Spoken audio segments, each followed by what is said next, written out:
E com certeza esse é o assunto da semana. E para falar mais sobre isso, nós vamos conversar agora com um especialista.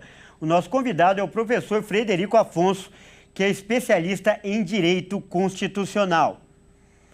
Boa tarde, professor Frederico. Mais uma vez, um grande prazer recebê-lo no nosso jornal. Seja muito bem-vindo. Satisfação, Kleber. Uma excelente sexta aí para todos nós.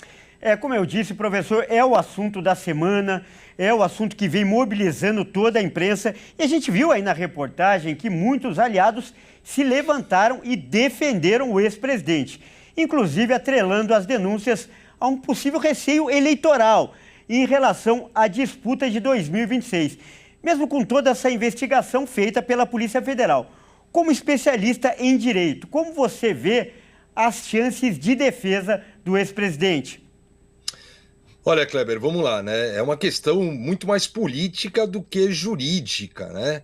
Essa questão dele passará pelo Supremo Tribunal Federal e, teoricamente, ele tem 2 chances em 11, né? Pelos seus 2 ministros indicados, mesmo a gente tendo, pelo menos teoricamente, o princípio da impessoalidade. Eu vejo chances reduzidas de êxito na defesa, seja a impugnação ou suspeição do próprio ministro Alexandre de Moraes, né, que aponta-se como vítima, investigador e juiz ao mesmo tempo, né?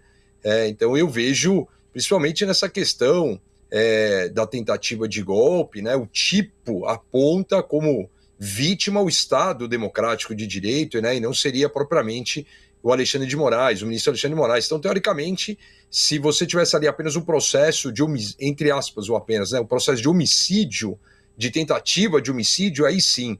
Mas o próprio ministro Luiz Roberto Barroso, que é o presidente do STF, deixou claro que deixou já para ele, né, tocar essa investigação, essa questão agora que vem do próprio relatório da Polícia Federal, né? Então vai voltar para o inquérito, vai ter toda essa coligação que já tem de investigação. Então eu vejo com pouco êxito, viu, Kleber? Uma defesa não só do ex-presidente Jair Bolsonaro, mas de boa parte aí dos indiciados. Mas como você falou bem também, só o ano que vem vai ter a denúncia, são 37 indiciados, você pode ter 37 defesas, 37 defensores. Quando eu falo 37 defesas, às vezes você tem um defensor para 2, 3, 4, mas você pode ter 37 defensores. Então é algo que vai se arrastar, mas eu deixo bem claro, hein, Kleber, é algo que vai se arrastar, mas não entra em 2026. Eu acredito que eles definam essa situação, é uma questão muito mais política do que jurídica, antes do pleito eleitoral de 2026. Então essa questão de denúncia, tudo, o ano que vem encerra. Muito importante essa sua análise. E diante desse panorama que você descreveu tão bem, eu peço então que você comente essa estratégia que está sendo aventada nos bastidores, dando conta de que o Bolsonaro pode lançar a candidatura mesmo estando inelegível e colocar um dos seus filhos como candidato a vice. Aí eu pergunto, né, peço para você comentar em 2 aspectos. Primeiro, o aspecto jurídico. Isso pode ser feito legalmente. E segundo, o aspecto político. Seria uma estratégia eficiente? Bom, Kleber, juridicamente, a Lei Complementar 64 de 1990 que trata aí dessas questões de inelegibilidade, né?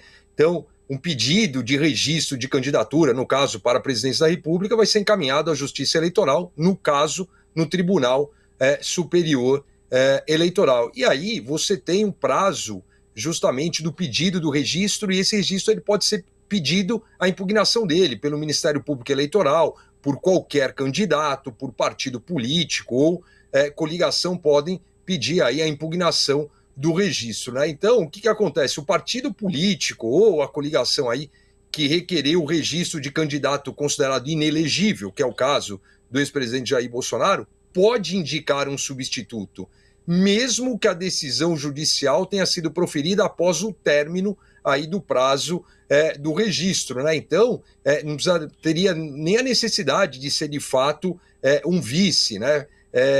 A gente tem que lembrar que o registro de candidato inelegível ou que não atenda aí às condições de elegibilidade será indeferido pela Justiça Eleitoral, né? Ainda que não tenha havido a própria impugnação por partido político, por um outro candidato ou pelo Ministério Público Eleitoral, né? O candidato que tiver seu registro indeferido, ele vai poder recorrer da decisão e aí, enquanto ele estiver sub júdice, ou seja, né, aguardando a decisão judicial, vai prosseguir em sua campanha e ter seu nome mantido na urna eletrônica, né? Então, se a Justiça Eleitoral aí declarar a inelegibilidade do candidato, ele terá o registro negado ou cancelado, se já tiver sido feito ou declarado nulo o diploma, por exemplo, ele até venceu. Politicamente é uma questão interessante, porque você pode ter essa questão do mesmo nome, né? Vote Bolsonaro. Não se sabe se no Jair, no Flávio ou no Eduardo. Mas a grande questão é que o eleitor que vota no Jair Bolsonaro vai votar em quem ele indicar, independentemente de qualquer situação, de qualquer questão ele pedir. Ele é um candidato, ele é um ex-presidente que move uma massa de pessoas, uma massa eleitoral, tem, portanto, por óbvio, uma grande popularidade e que se reflete, né? A gente tem que lembrar que as últimas eleições foram apertadas para o atual presidente da República vencedor, bem apertadas, né? A gente tem quase aí um empate técnico, né? Quase um meio a meio.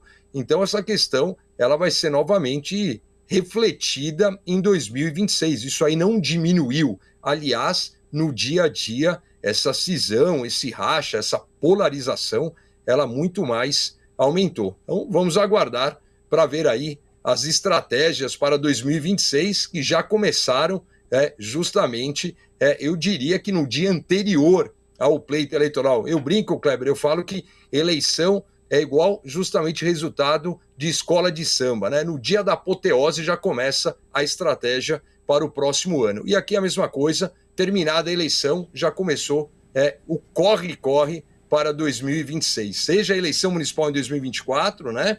Mas tudo olhando já para 2026. Tá certo, então nós acabamos de conversar com o professor Frederico Afonso, que é especialista em Direito Constitucional. Professor, mais uma vez, muito obrigado por essa valiosa contribuição. Obrigado, Kleber. Bom jornal. Um abraço. Grande abraço.